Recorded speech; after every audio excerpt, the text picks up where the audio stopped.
Noong unang panahon, sa isang tahimik na baryo, may dalawang magkapatid na nagngangalang Mangita at Larina. Si Mangita ay mabait at masipag. Madalas ay tinutulungan niya ang kanyang ama sa tindahan ng prutas.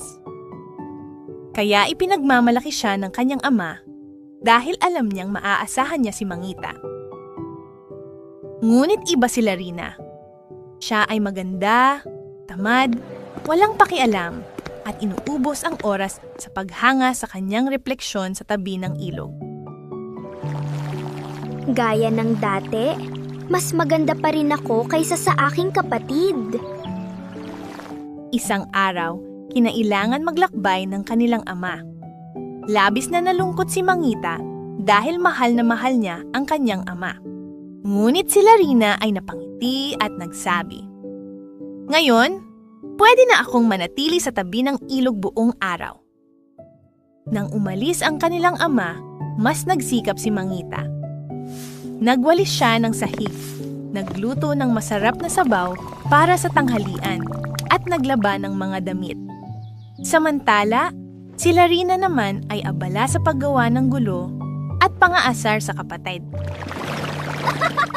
Nagbuhos siya ng malamig na tubig sa sabaw at dinumihan ang bagong linis na alpombra. Anong nangyari? Bakit malamig pa rin ang sabaw?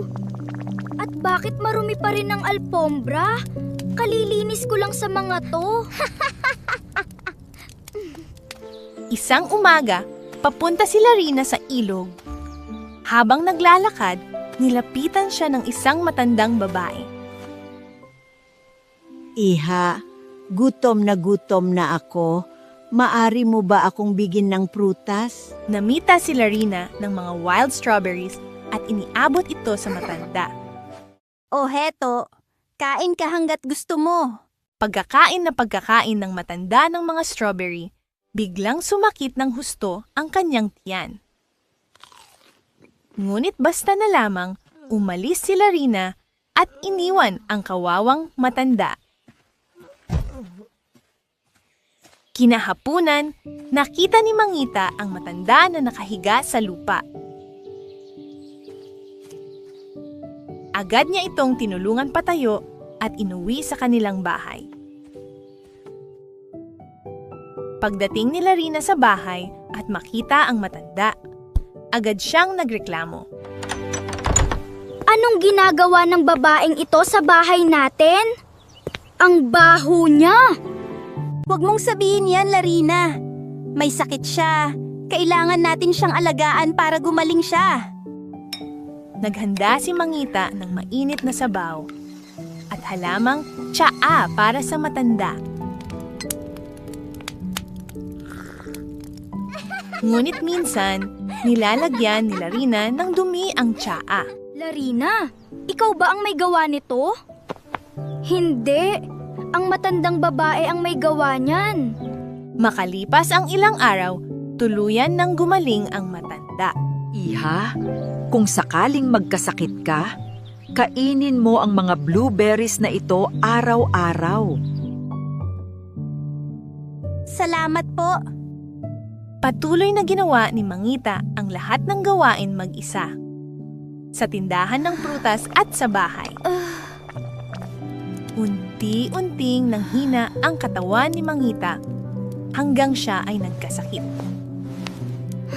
Larina, pakiusap. Kunin mo ang mga blueberry. Ngunit kinuha ni Larina ang mga blueberry, pumunta sa kagubatan at kinain lahat ng ito. Pagkatapos, pumunta siya sa ilog upang suklayin muli ang kanyang buhok. Nakita ng matandang babae ang lahat at agad siyang nag-alala. Mabilis siyang pumunta sa bahay at nakita si Mangita na maputla at may sakit.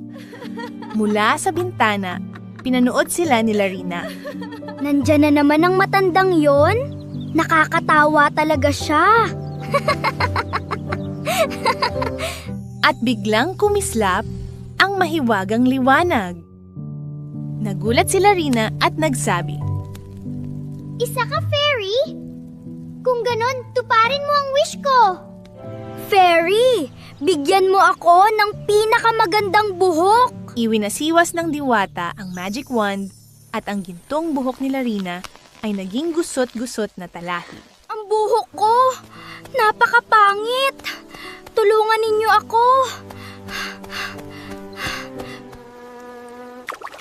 Tumakbo siya patungo sa ilog, ngunit nang makita niya ang kanyang refleksyon, napasigaw siya sa takot. Gamit ang kanyang kapangyarihan, pinagaling ng diwata si Mangita. Ang maliit na bahay, ginawa ring kastilyo ng diwata.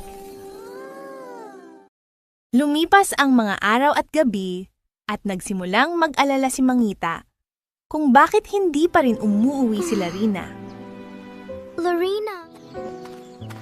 Hinanap niya ito sa kagubatan hanggang sa matagpuan niya si Larina na nakasuot ng punit-punit na damit at may gusot-gusot na buhok na parang talahib. Halika, umuwi na tayo! Mula noon, napagtanto ni Larina na mas marami pa ang mahalagang bagay kaysa sa pag-aalaga lamang sa kanyang buhok. Natuklasan niya ang saya ng pagtulong sa kanyang kapatid at sa pag-aalaga sa kanilang tahanan. Pagkaraan ng ilang araw, muling nakita ng magkapatid ang diwata habang naglalakad sa kagubatan. Mahal na diwata, hindi po namin kailangan ng kastilyo. Ang tanging nais ko lamang ay maibalik ang magandang buhok ng aking kapatid.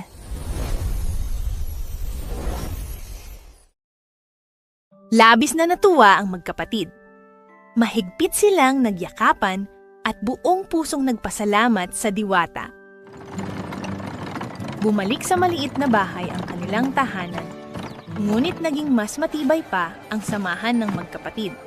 Mula noon, nagtulungan na sila at natutunan nilang ang kabutihan at pagmamahal ang nagdadala ng tunay na kaligayahan sa puso.